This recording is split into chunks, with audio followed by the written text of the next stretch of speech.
안녕하십니까. 12월 4일 금요일 뉴스투데이입니다. 오늘도 확진자 수가 500명 선을 위협할 것으로 보입니다. 특히 수도권이 문제인데요. 어제 발표된 확진자 540명 가운데 400명 넘는 숫자가 수도권에서 쏟아졌습니다. 거리두기 단계 높인 지 2주가 다 돼가지만 누그러질 기미가 보이지 않는데요. 아무래도 거리두기 하향 조정은 어려울 것 같습니다. 먼저 현재 코로나 상황 박윤수 기자가 보도합니다. 서울 성북구 고려대학교. 이 학교 밴드 동아리 회원이 지난 1일 코로나19 양성 판정을 받은 이후 지금까지 17명이 추가로 확진됐습니다. 방역당국은 학생들이 모여 공연 연습을 하는 과정에서 감염이 확산된 것으로 보고 있습니다. 고려대 측은 확진자들이 다녀간 시설들을 폐쇄하는 한편 다음 주부터 시작되는 기말고사를 전면 비대면으로 전환했습니다. 동대문구의 한 병원에서는 나흘 동안 22명의 확진자가 나왔습니다. 4인실과 8인실 구조로 환자들의 밀집도가 높았지만 확진자 중 일부는 마스크를 제대로 쓰지 않았던 것으로 조사됐습니다. 환자들이 마스크를 착용하지 않고 복도를 다니는 등 감염 위험도가 높은 것으로 파악되어 중랑구에서는 헬스장 집단 감염이 PC방으로 번져 지금까지 31명의 확진자가 확인됐습니다. 코로나19 신규 확진자는 540명, 이틀 연속 500명대를 유지했습니다. 특히 서울에서는 262명의 환자가 나와 역대 최고치를 기록했습니다. 위중증 환자는 하루 만에 15명이 늘어 116명까지 불어났습니다. 방역당국은 수도권을 중심으로 한 코로나19 확산세가 꺾이지 않는 만큼 사회적 거리두기 2단계 플러스 알파 조치가 종료되는 오는 7일 이후에도 거리두기를 더 연장하는 방안을 검토하고 있습니다. MBC 뉴스 박윤수입니다. 남은 정기국회 기간이 6일 정도인데 이 6일 안에 여당이 반드시 통과시키겠다고 선언한 게 공수처법 개정안입니다. 야당이 공수처장 후보 정하는데 거부권을 사용할 수 없게끔 법을 바꾸려는 건데요. 오늘 법안 처리 첫 단계를 시작합니다. 야당은 모든 수단을 동원해 막겠다고 하고 있습니다. 배주환 기자입니다. 국회 법제사법위원회가 오늘 법안 소위를 열고 공수처법 개정안을 논의합니다. 민주당은 공수처장 추천위원회에서 야당 측의 비토권을 무력화하는 방향으로 개정안을 추진하고 있는데 오늘 법안 소위를 통과시킨 뒤 상임위를 거쳐 9일 정기국회 마지막 본회의에서 반드시 처리하겠다는 방침입니다. 2주 자가격리에서 어제 복귀한 이낙연 대표도 강한 의지를 내비쳤습니다. 공수처법 개정안도 반드시 매듭을 지어야겠습니다. 촛불 시민들의 지엄한 명령이기도 합니다. 김태년 원내대표 역시 이제부터는 입법의 시간이라며 공정경제 3법과 다른 개혁 법안도 정기국회 내에 처리하겠다고 못 박았습니다. 국민의힘은 공수처법 개정은 절대 받아들일 수 없다는 입장입니다. 추진하는 순간에 이 정권은 국민적 저항에 부딪히고 몰락의 길을 갈 거라고 봅니다. 이건 뭐 얼마나 급하면 이렇게까지 무리를 하겠습니까? 당 지도부는 모든 수단을 동원해 법안 통과를 막겠다고 밝히고 있지만 여당이 밀어붙이면 막을 방법이 마땅치 않아 고심하고 있습니다. 공수처법 개정의 부당함을 강조하며 일단 여론전에 주력할 것으로 보입니다. 민주당은 국민의힘이 본회의에서 필리버스터를 시도할 경우를 대비해 본회의 일정을 정기국회 마감일인 9일보다 당기는 방안도 검토하고 있는 걸로 알려졌습니다. MBC 뉴스 배주환입니다. 윤석열 검찰총장의 징계위가 다음 주로 연기된 만큼 여야의 대치도 계속될 것 같습니다. 윤 총장이 업무 복귀 직후 월성 1호기 원전과 관련한 구속영장 청구를 승인하자 민주당은 검찰권 남용을 경고했고 국민의힘은 징계 절차 중단을 촉구했습니다. 김재경 기자입니다. 윤석열 검찰총장이 복귀 직후 곧바로 월성 1호기 원전과 관련한 구속영장 청구를 승인하자 민주당은 격앙됐습니다.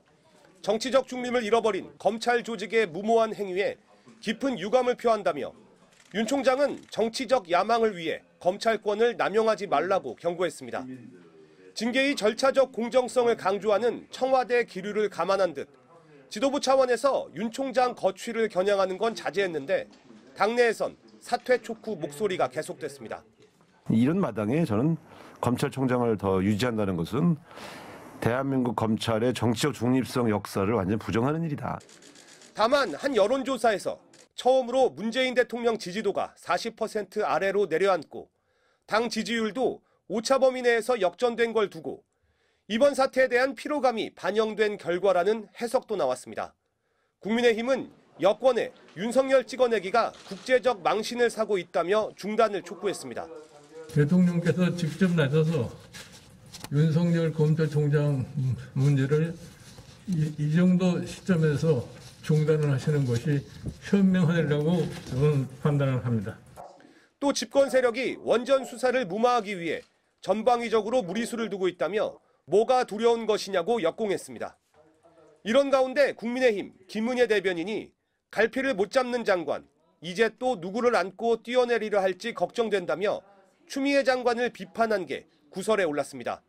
민주당은 고 노무현 전 대통령의 죽음을 빗대 입에 담기에도 참담한 말을 했다며 사과를 요구했는데 김 대변인은 과도한 해석이라고 밝혔습니다. MBC 뉴스 김재경입니다. 미국에서는 연일 깨져서는 하나도 반가울 것 없는 기록이 계속 깨지고 있습니다. 코로나19 하루 사망자가 2,800명으로 역대 최다. 입원 환자 수도 10만 명을 넘겨서 이것도 역대 최다입니다. 크리스마스가 있는 주에는 2만 명 가까이 숨질 거라며 전문가들은 벌써부터 악몽 같은 상황을 경고하고 있습니다. 워싱턴에서 박성호 특파원이 보도합니다. 미국 시간으로 어제 2일 기준으로 코로나19 하루 사망자 2,800명을 넘겼습니다. 코로나가 미국 땅에 퍼진 이후 최다 기록입니다. 코로나로 입원해 있는 환자 수도 역대 최다인 10만 명을 넘긴 것으로 집계됐습니다. 전문가들은 이런 상태가 계속되면 병원들은 생존 가능성 높은 환자를 살리기 위해 동반 질환이 있는 환자들을 돌보지 못하는 비극적 상황을 맞게 될 것이라고 우려합니다. 추수감사절 대이동의 여파에 실내 활동이 많은 겨울철이 되면서 상황은 더 악화될 것으로 예상됩니다. 미국 질병통제예방센터 CDC는 크리스마스가 있는 앞으로 3주 뒤엔 19,500명이 사망할 것이라는 예측 결과를 내놨습니다. December and January and February are going to be rough times. I actually believe they're going to be the most difficult time in the public health history of this nation. 이런 와중에 시민들에게는 휴일 여행을 자제하라던 텍사스주 오스틴 시장이 해당 영상 메시지를 딸의 결혼식이 있던 멕시코에 가서 올린 것으로 드러나 사과했습니다.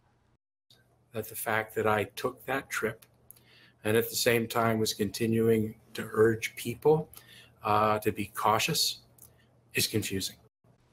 한편 코로나 백신을 유통하는 업체를 상대로 배후를 알 수 없는 해킹 시도가 드러나 미국 IT 기업 IBM이 경고에 나섰습니다.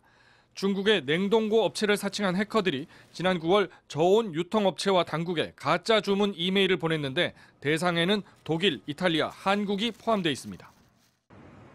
경고는 거듭됐지만 먹혀들지 않았습니다. 보건당국에 만류를 뿌리쳤던 행동의 결과가 이제 크리스마스의 악몽으로 나타나게 생겼습니다. 워싱턴에서 MBC 뉴스 박성호입니다.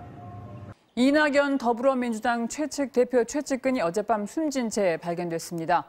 초대형 펀드 사기 혐의를 받는 옵티머스 자산운용 측으로부터 총선 때 이낙연 후보 사무실에 복합기 임대료 몇십만 원을 지원받은 혐의로 그저께 검찰 조사를 받다가 실종됐는데요. 스스로 목숨을 끊은 것으로 보입니다. 윤수환 기자가 보도합니다.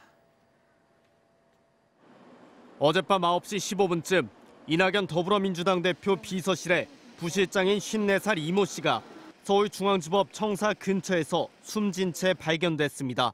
이 씨는 이낙연 대표가 전남 도지사 시절 정무특보를 지냈던 인물로 이 대표의 최측근으로 분류됩니다. 그제 실종 신고를 접수하고 수색 작업을 벌이던 경찰은 휴대전화 위치 추적 등을 통해 이 씨의 시신을 발견했습니다. 타사의 혐의점이나 유서는 아직까진 발견되지 않은 것으로 전해졌습니다. 이 씨는 실종 직전 서울중앙지검에 출석해 조사를 받은 것으로 드러났습니다. 지난 4.15 총선을 전후로 옵티머스 관련 업체로부터 이낙연 대표 선거 사무실에 복합기 임대료 수십만 원을 지원받은 혐의로 검찰에 소환된 겁니다.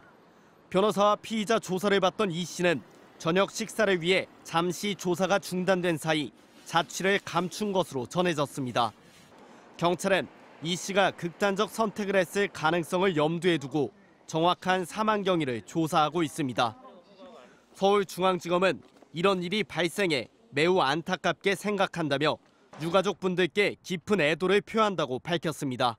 MBC 뉴스 윤수환입니다.